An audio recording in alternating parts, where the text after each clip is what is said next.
I'm Michael Bracy with the Music Policy Forum. We're so honored and appreciative to have you here in the room and have the people watching remotely. It's really wonderful to offer a hybrid program, and to kind of celebrate the idea of holding a hybrid program, we decided to kind of lean into something that we started doing during pandemic when we were forced to go to remote and go to kind of virtual spaces.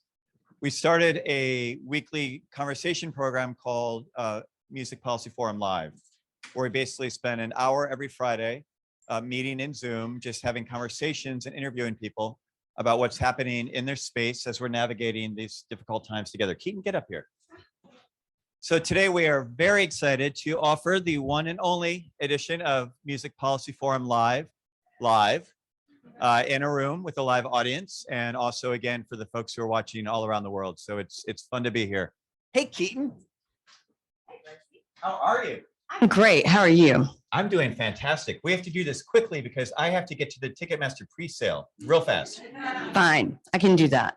No, Ticketmaster got canceled. The pre-sale's not happening. The Swifties are mad. Are you following? I'm following. Dana, come on up. So come on, Dana, come on up. We're gonna follow the format that we did in our MPF Live programs, which are just short conversations with people that are doing amazing things across the sort of representative segments of the ecosystem that we all work in. And so we're gonna have 5 short conversations with some of the smartest people in the space doing some of the best work. And I get to start it with Dana Frank. Dana, welcome. Thank you for coming. Thanks for having me. I was just saying this is a little different from my normal work environment. I don't see any stickers anywhere. There's no sound check going on, but it's gorgeous. Yeah, I mean, we talk about the future of music in the Copley Formal Lounge. I mean, it's a little cognitive dissonance. So Dana, I think everyone in this room knows, everybody watching knows a lot of the accomplishments that Dana and many others have been involved with.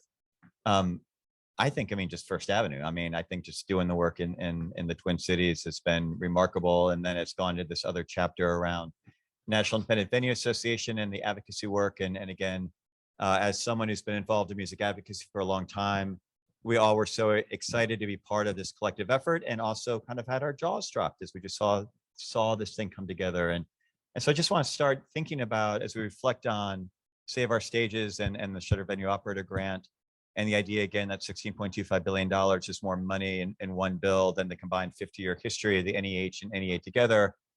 What do we take from that in terms of future advocacy efforts? What are some of the things that worked that we can scale and sort of move in the future, do you think? Yeah, it was interesting. So when we came, when NEVA was founded in 2020, we had absolutely no lobbying experience, right? We had no association, no footprint. And so the first thing is, I called around to some of the major promoters I knew and been like, do you have a DC lobbyist? And no one had anyone. And so that was kind of like the first eye-opening moment of oh my God, we are totally unrepresented here. So we very quickly, without any money or resources, we're let's just hire a lobbyist and then we'll find the money somewhere. And luckily we did because lobbyists are not cheap. That was my second lesson. But we really positioned ourselves as small business owners and local community members. We never once really talked about the arts or culture. We really,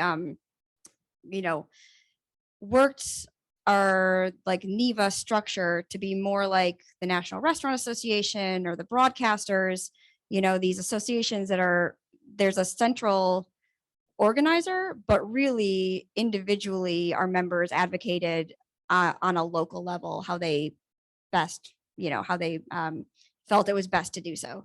And so, we provided materials and resources and surveys and stuff like that, but really it was 100% grassroots, where we just were okay, here's a 3-pager, now go get them on board. And that's how, and we were, that's kind of how we operated. And a lot of we call them the precinct captain system. I think you maybe were the first one that used that term. Okay. I don't think so, but I'll take it. I was looking back over my notes. Yeah, it's precincts. Oh yeah. And so we had Howie in New Orleans and Sean in Ohio. And it was pretty much we found the collection of venue owners, promoters, music industry that were also political geeks. And we gathered everybody and we jumped on Zooms 3 times a week, and just went to work. And I think one of the things that was so important that we can all take away is that you tabled your personal politics at the door, right? Could you speak to the importance of staying out of partisan politics when you're trying to move an effort like this? Yeah, I mean, it's that was probably the first lesson, because when we started, I think Mitch McConnell was the majority leader, right? And so that was part of, the thought behind just 100% bipartisan issue. And, as somebody on our team said, like, this is not a red issue, this is not a blue issue, this is a green issue. We are going to be shut down if we don't get the funds necessary to reopen. And so, like I said, every individual member could lobby or could talk to their own politician however they best saw fit. But as a national organization, we are bipartisan, and we don't, take political stances that might be considered controversial. Nice. Now, where's NEVA going next? Just quickly, I know it's a longer conversation, but in terms of policy agenda, in terms of sort of the priorities of the organization?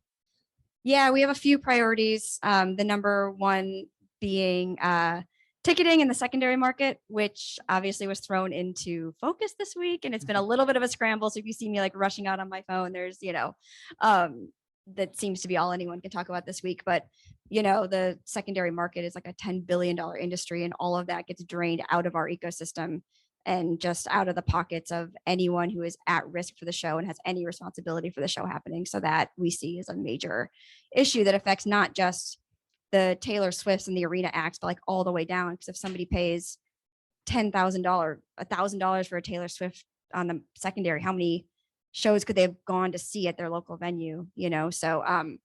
So that we see is just a drain on everything we love and care about. And then obviously supporting like the Recording Academy for the HITS Act, and I think Americans for the Arts has like the Peace Act, and doing what we can. We, like I said, we like to see ourselves as kind of like the NAB or the Restaurant Association for like music and culture. Like we have members in every single congressional district. We are those like local watering holes, the community centers. We have the email lists. And so are just trying to drive maybe one or two of our own initiatives, but really support as best we can. It's awesome. And again, I want to reiterate, you got sucked into things you probably never had ambition or interest in being sucked into, and have been doing, you and everybody's been doing tremendous service collectively on this. Let's talk a little bit about Minneapolis real quick, right? I mean, because ultimately you are steward of one of the most important and famous venues, and others. I see Dalen here in the audience, who shared an amazing photograph of her, at the wall, at the club. What's going on in Minneapolis? What should we be looking out for? What's the next kind of 18 months look like for the scene? Music wise, Yeah. city wise, it's Music-wise. getting really cold right now. I don't know why. I didn't even bring a jacket. I was like, oh, it's not Minneapolis, it's going to be warm. That was not the case, but it's even colder in Minneapolis. The city is on a very slow recovery from George Floyd and from the events of 2020. Certainly, we have 6 venues located in downtown Minneapolis, downtown St. Paul, and one in Midway, which is like in between. Our venue, the Turf Club in Midway, was like almost completely destroyed in the riot. So we spent like a year and a half building that back up. And I think the city as a whole is just, on a very slow, both like physical and emotional recovery. And so again, as community, consider ourselves a community business, and community leaders want to be there to support and provide those experiences that like make life really worth living. The amount of times I see, I'm lucky enough to be at the club 5 nights a week, and you get to see like the joy on people's face when they get to escape some of like the burden of their everyday life and just get transported into this world of like pure joy and music and love. And that's, I think, why we do what we do. Dana, thank you for joining. Thanks for having me. Yes.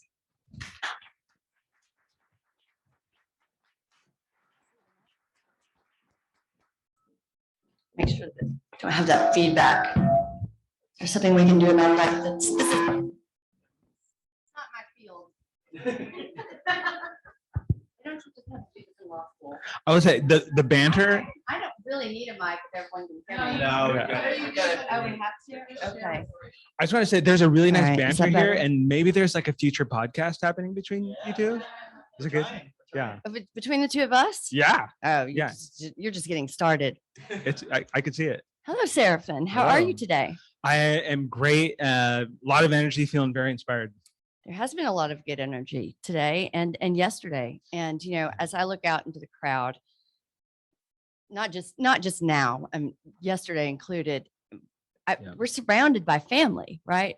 Yeah. And what I'm so inspired by sitting next to you is that I've known your colleague, Jamie Duffy, since she first started this organization, I think within the first year of Youth on Record. I didn't know that. So I've been following Youth on Record for how many years? How many years have you all been in existence now? 14. Yeah, that's about right. 14 years.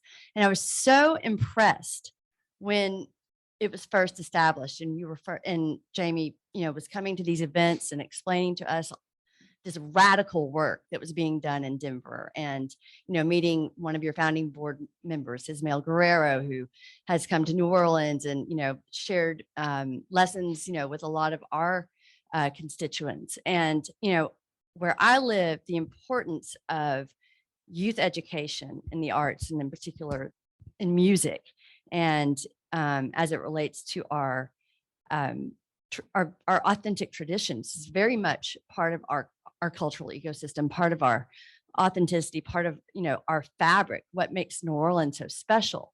So I know that the work that you're doing is also very reflective of Denver's unique cultures. And I would love for you to tell us more about your role in Youth on Record and the work that you're doing, and what you think, as a person who is in this sector, that you can do and that we can do to help support each other and to help, move the needle to, forward, like Jamie was talking about yesterday, and actually activating and implementing changes that have positive impact on our cultural ecosystems. Yeah. I know that was a loaded question. So you can just talk about whatever you want. Okay, cool. Well, thank you for having me up. I mean, Should've honestly, said like that. you could just like swap me out with anyone here in the audience. You could probably have an equally interesting conversation. So I appreciate the opportunity to sit here with you and talk with everyone. Yeah, so I would say like the biggest opportunity is to create organizations and fund organizations that employ musicians and employ them like salary benefits, and employ the whole musician, because at Youth on Record, there's a lot of generations of musicians. So we have students that come in as participants of the program, and that now turn into teachers, and then turn into leaders in the organization. And as a musician and artist, I think what you consider the career evolves over your life, because circumstances change and you develop new skills, and those are expressed in different interests. And for my own self, I had to kind of take, I guess we'll go a little personal here, had to take a big ego check of like, what does being an artist and what does being a musician mean to me? And what's the why? So I come from wearing a lot of different hats. Just growing up as a jazz musician, I've been part of like a lot of different scenes. So like some of the scenes will nerd out on Ornette Coleman and just go deep into that music, or we'll go deep into the production land and just like break apart Dilla. I've also been in the classrooms in colleges and universities, been in the classroom at Youth on Record, and now in a leadership role.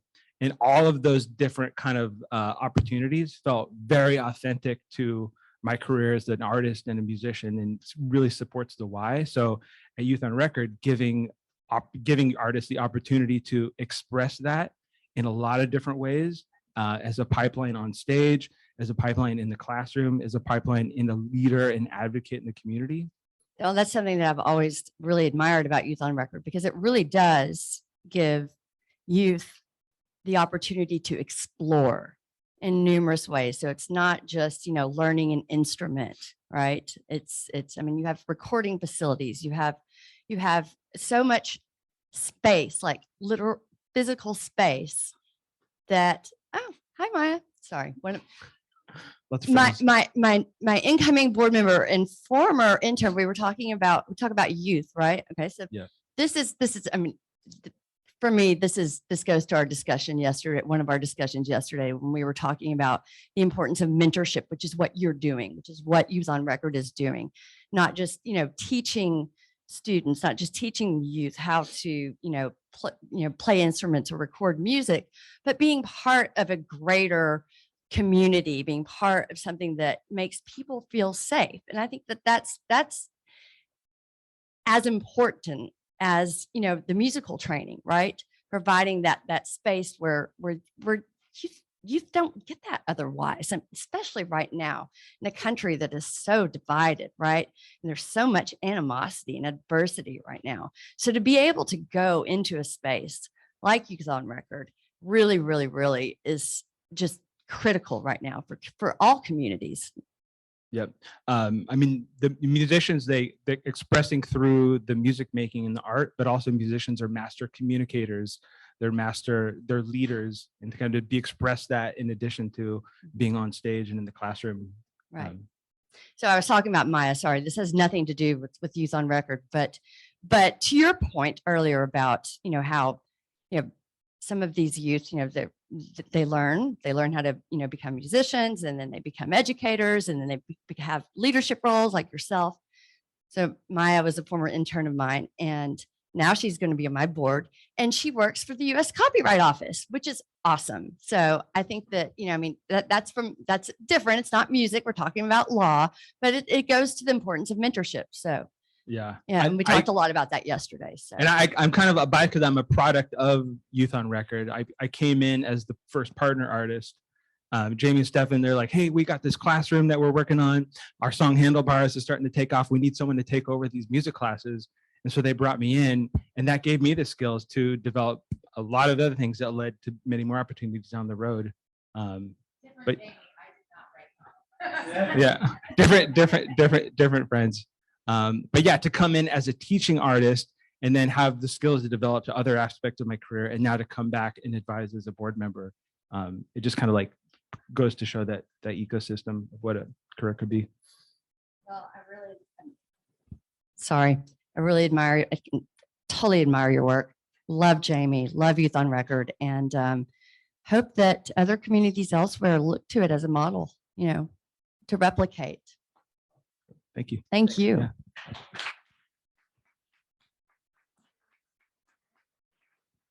Perfect. Hey, Don Pitts. Thank you. I thought we had was it social distance? No. No. Hello, my friend. We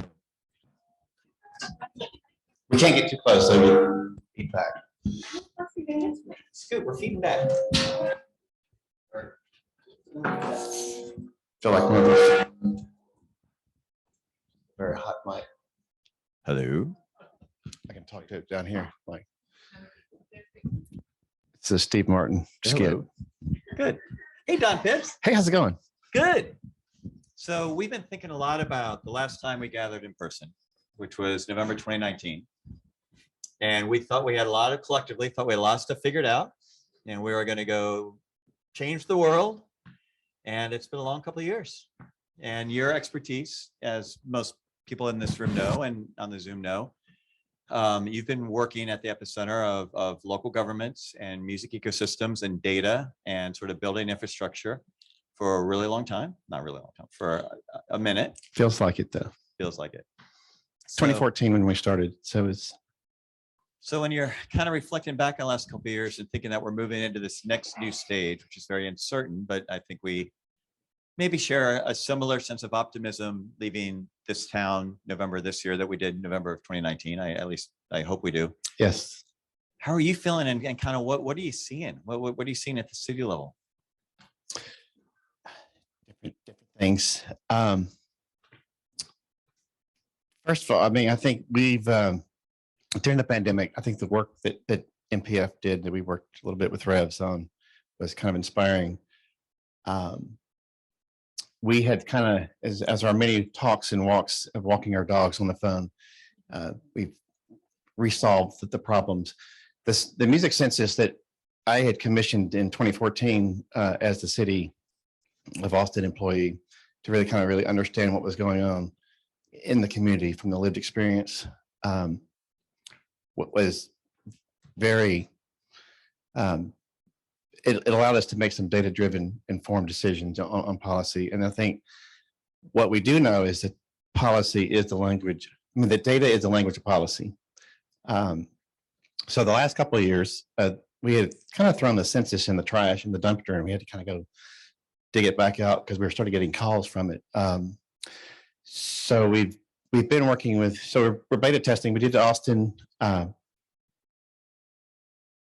earlier this year, and we're doing 3 or 4 other cities right now, and we're beta testing it. But getting back to the cities, it's just we're seeing different things in different cities. We're experimenting with different size cities. So, but yeah, it's. So one of the challenges that we've all been facing is a sort of paradox that, again, data is the language of policy, as you said. I think is a really good way of putting it. So if we're trying to advance structural change inside cities, we're trying to arm the Dow Constantines of the world with data and actual analysis of what their ecosystem looks like so they can make policy interventions or philanthropic interventions. You need that data. But then there's the challenge around the diminishing returns of what does it mean to actually take a survey or a research project like to scale. So it has been historically unbelievably expensive in ways that there's a challenge that if a community or if a foundation invests big dollars in trying to do the research well, right, and have the right methodology and the right outreach and the right sort of tools to sort of to distill what it means, do you have any money left then to implement? Right. I think that's been the sore spot for as long as we've had this conversation, and some of our great colleagues that in the Music City community have also expressed it. How much research do you need? And if you start researching the research, whatever. Our goal is, what we're beta testing now is to be able to implement this for 15,000 or less in cities. And have a price structure. But one of the things that you and I talked about in the last several years is that we're talking about equity, and we're reimagining our music scenes and our music communities, but we also need to reimagine how we do this work. And I think that's what's been some of the themes and some of the great conversations we've had yesterday and today was not only do we need to reimagine the music scenes and music communities, but how do we, as this community of folks that are practitioners, how do we do it? And how do we do it equitable? And I think the cost, to your point, is it's always been frustrating that you spend, cities shouldn't pay 6 figures to do a research on their ecosystem. It's can I say asinine? But it is. And so I think that's why I'm optimistic about next year, 2023. So let's just, think 5 years out, 10 years out. What does success look like around this notion of democratizing data collection and kind of collaborative, data projects from your standpoint? I think within 4 or 5 years, it should be even more democratized. I think if there's a transition on what I want to do in 4 or 5 years is really be kind of done so I can spend time on my tractor more. But no, I think there's a transition to really let it be owned by the community.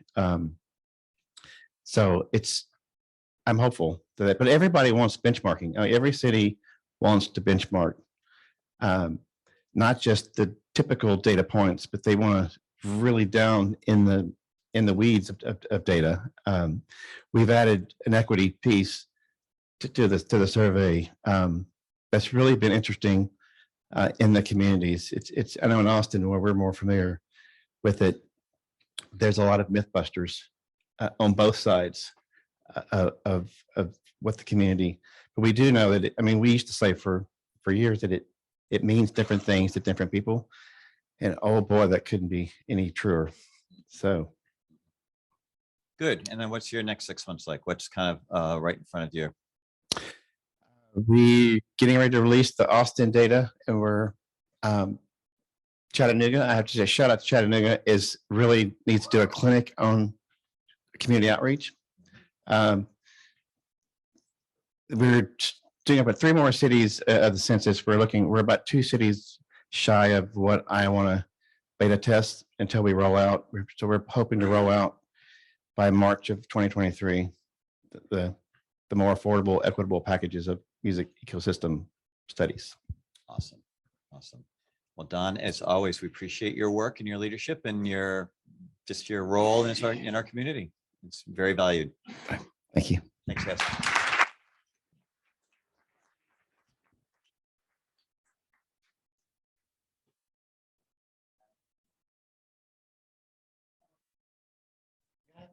We've got it. You got it? I think. We're all good. Lynn Ross, Hi, Ashley. you wonderfully dangerous person. How are you I'm today? good, thanks. How are you? I'm very well, thank you. It's cold in here. It's quite cold, but you've got the long puffy I jacket. do, I So do. I do. I'm yeah. from Canada, so yeah, well, we all get one. yes, Lynn is from Canada. How are there any other folks from Canada in here representing the Good. north part of Good. North America? So all right, Yeah. you have to step it up because you're representing a whole. Yeah, not Quebec. Yeah. Okay. All right. You got this. So I've known Lynn for a very long time, much like many of you in the room. And I've, followed you, obviously. I'm not stalking you. I've followed you throughout the last 15 or so years and your work.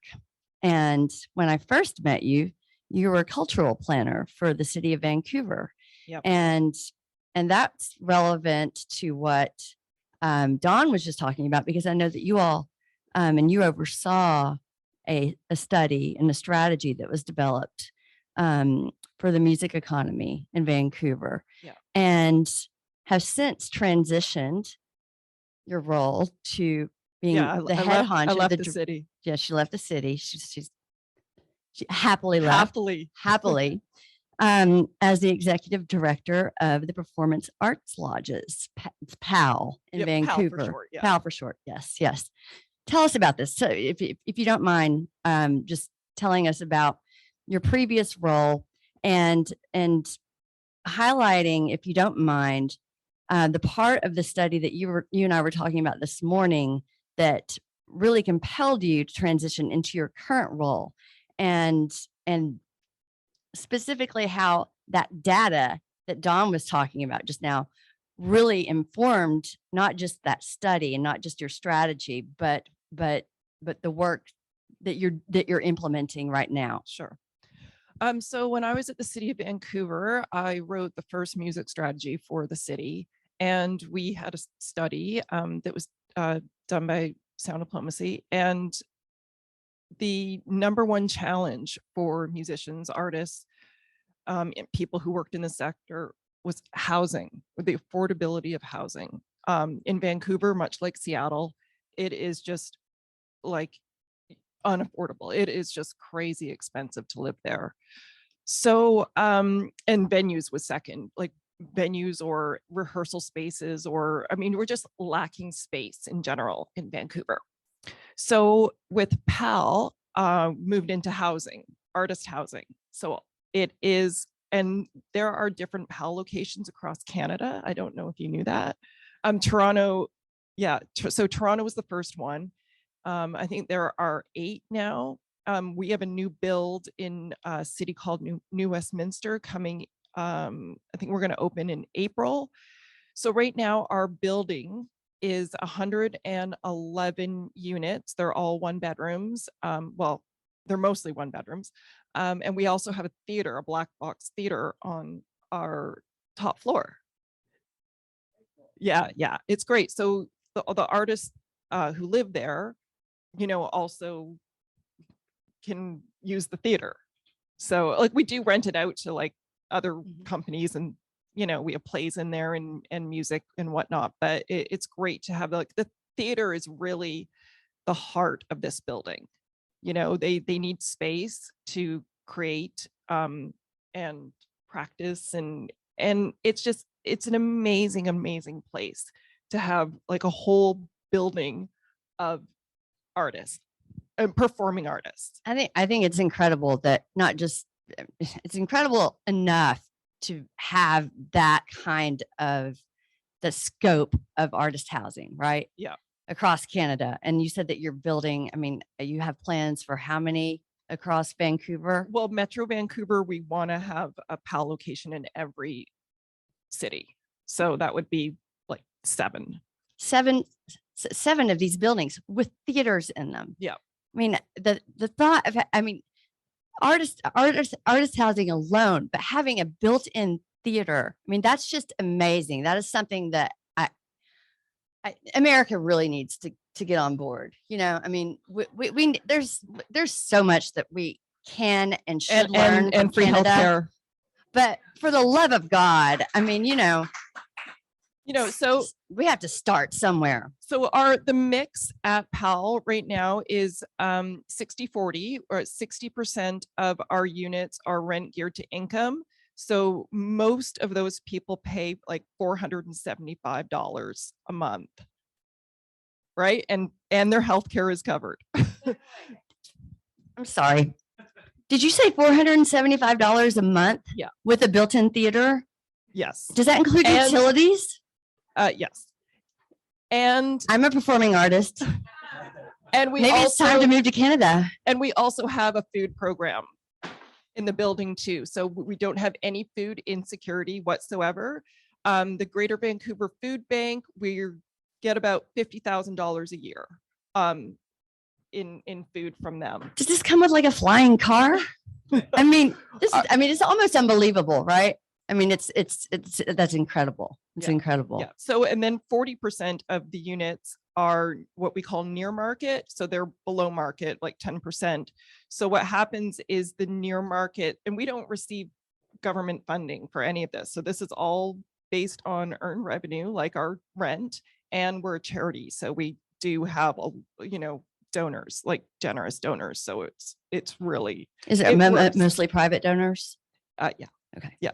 And we have there are definitely like foundations. We Mhm. also have UBCP, which is the Union of BC Performers. They're our biggest funder, and they've been funding us since like the get-go. So That's they great. have like such we wouldn't I Built-in know. buy-in. Yeah. and 'Cause outreach. we have musicians, we have actors, we have dancers, and people do all the things too, right? Like Right.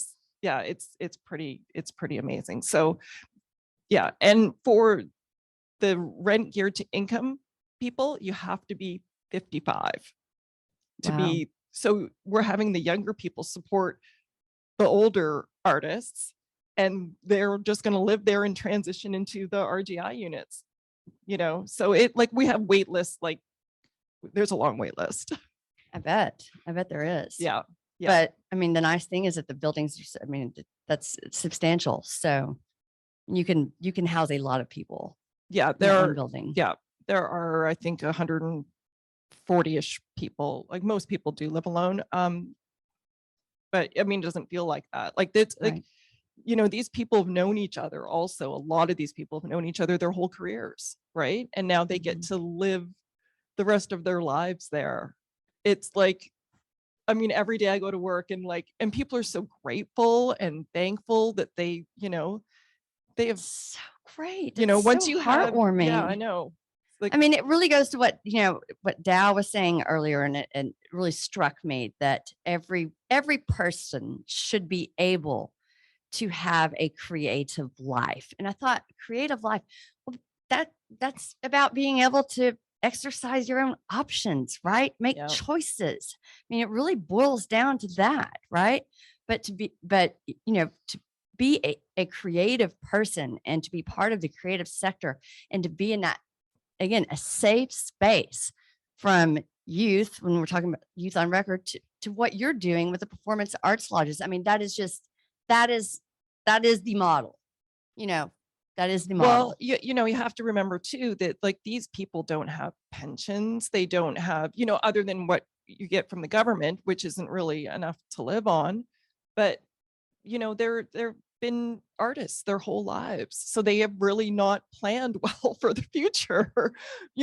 Quite honestly. So Right. and they're still creating. They're always creating. And Like how you do you- never retire from being an artist. Well, the other thing is, how do you plan for your community, to become so expensive, to become so gentrified, right? And it's happening everywhere. Yeah. But I know Vancouver's expensive. It is. You Well, know. they would never be able to, it's right in Cole Harbor too, which is like the nicest part of town. And which- so- and it should be like, And so because of that, you're actually, you're enhancing the quality of life for the community at large.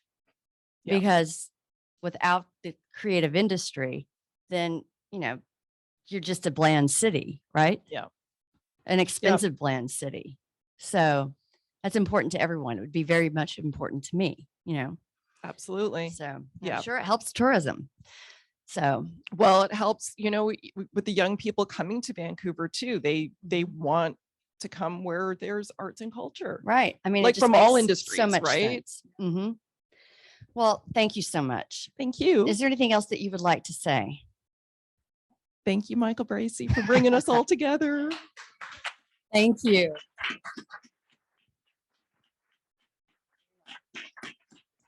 There it is.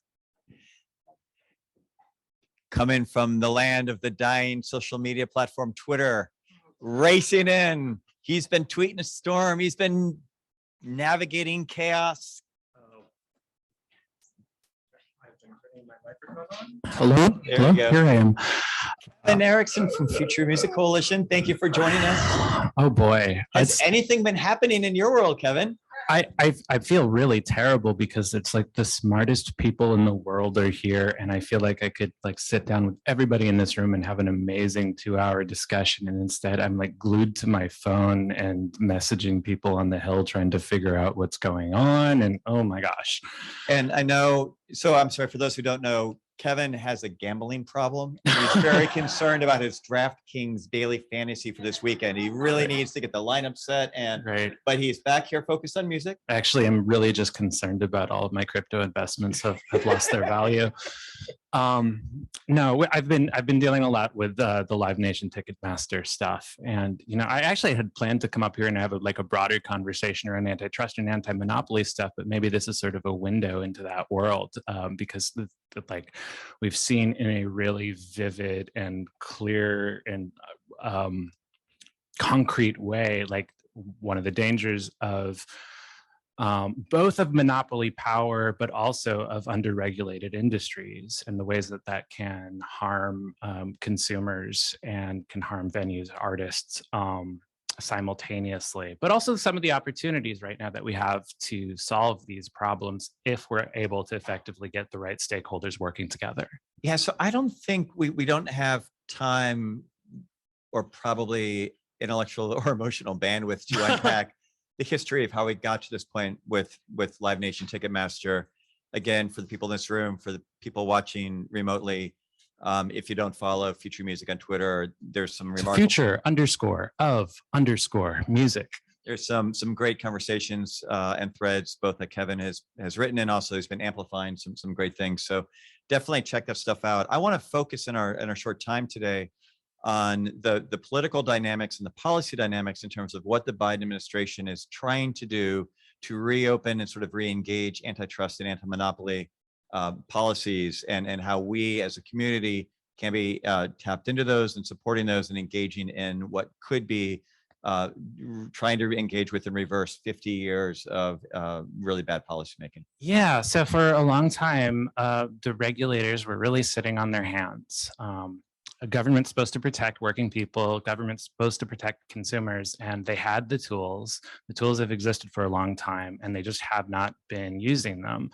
Part of the reason for that was because of a prevailing interpretation of the law and of what regulators' role was supposed to be, was centered around what people call the consumer welfare standard. And in practice, it ended up being narrowly fixated on the problem, on looking at consumer facing price as the sole arbiter of whether there's like a competition policy problem. And meanwhile, in the music industry, we've seen ownership consolidation in almost part of every vertical of the industries. So in labels, publishing, but also ticketing, live venues, broadcast, every related adjacent industry, broadcasting, print media, online media. And it's very difficult to find examples of moments where this level of consolidation has actually worked out to the benefit of either artists or fans. And so what's happening now is because there has been like this growing intellectual movement, which is also an activist movement that's bringing working people into antitrust, that's bringing small business into antitrust and centering those voices and getting the regulators comfortable with picking up those tools again, using all the levers that they have within government to create a more level playing field, create healthier competitive dynamics, and create some clear, bright line rules of the road for industries. So consumers feel protected, but workers also feel protected. Small businesses feel like they've got a shot. And so with new leadership at the Department of Justice and new leadership at the Federal Trade Commission and some good leadership as well at the Federal Communications Commission, if we can get a fifth commissioner in there, we're waiting for the confirmation of our friend Gigi. But like we have some real opportunities to steer things in a much, much healthier direction to finally restore some to start using the tools that have just been ignored for so long. So what does that look like on a sort of a practical level for people who are following these debates and, you know, are eager to try to engage them? What are sort of the mechanisms that music advocates or even local policymakers have to try to, you know, sort of figure out what the FTC or these other agencies are doing? Well, so I'll give you one concrete example because the Biden administration, I think, was tweeting about it this morning. They've opened up a rulemaking at the Federal Trade Commission on the problem of junk fees and ways that consumers are getting saddled with fees that are too high. And one of the areas that they're looking at is fees on concert ticketing. Now, this is an issue with some nuance because it's not like fees as categorically aren't valid. Like, you know, they can be an important revenue stream for venues if you know, if they're appropriately scaled, and there are expenses associated with things that need to be accounted for. But right now, in the absence of any regulation, there's problems with transparency. There's problems with when you go online and you buy your ticket and you get to the checkout and suddenly there's a whole bunch of unexpected fees at the end. Like these are problems that the Federal Trade Commission has the authority to fix and is excited about stepping in and fixing and doing something similar to what in New York State they've done all-in pricing. So when you go on any ticketing website in New York State at this point, you're supposed to be able to see the price, including all of the fees from the first time the price appears. So you're not surprised by anything as a consumer at the end. And that's good for musicians. It's good for venues because it means that fans are happier. Fans are not going through this process feeling frustrated. The reason that it hasn't happened voluntarily is because if one ticketing company does it and the other ticketing companies don't, that one company that does the right thing is disadvantaged in the marketplace, right? So that's a great example of why it benefits industries to have some clear, sensible comments, regulations, some clear rules of the road from the outset. So everybody's playing by the same rules. I want to switch gears a little bit. And I should say too, like you have the opportunity to weigh in on this. And I would love to see folks, whatever your perspective is, you can go to ftc.gov and find the rulemaking, and I'll probably tweet it out later today, but weigh in. And like, it's good to have diverse perspectives. So they ask a lot of really good detailed questions about what disclosure should look like, how fees should be structured, and whatever your perspective, it would be great to have people from this community weighing in. And I think that's so important. I think sometimes if we haven't done this work, it may not be readily obvious to us that regulatory agencies like the Federal Trade Commission and the Federal Communications Commission, they by law have processes that they follow to make rules and regulations. And that involves getting data collection from stakeholders. So they will put out questions and they'll say, what do you think about X, Y, Z? Whatever people respond to that then will be the basis of what they then make in the rulemaking. They really don't make rules if these points of view or these research projects or even these anecdotal things, they can be informal, anecdotal, just comments and feelings. if they are not in the record, in the docket, they cannot be sort of contemplated then in the ultimate rules. Yeah, and especially with this new leadership, I think that the agencies really, like, this is not just a box checking exercise. They want the feedback because they really want to know from the people that they're trying to serve what would be most helpful. Yep. So Kevin, I want to switch gears just in closing and talk more about these kind of broad questions of advocacy, because again, part of what has been really transformative and revelatory around pandemic was the level of engagement and policy work from broad communities across the globe, but certainly in the American political context. So we see NEVA, we see NITO, we see Be an Arts Hero, we see a lot of people coming up and emerging and saying that policy matters. And we want to be able to take that and build momentum and not just be about pandemic relief, but be about building for the future. And one of the challenges, or I think one of the opportunities, again, that sometimes people don't think about, is that there's one level of advocacy, which I think is what we're talking about with Dana, which is like you have an ask, you have a strategy, you have a campaign, you're like working together in lockstep, you have professional lobbyists, you're doing it. There's this other aspect, which is what we kind of called non-transactional engagement, which is just relationship building and helping people understand the scene.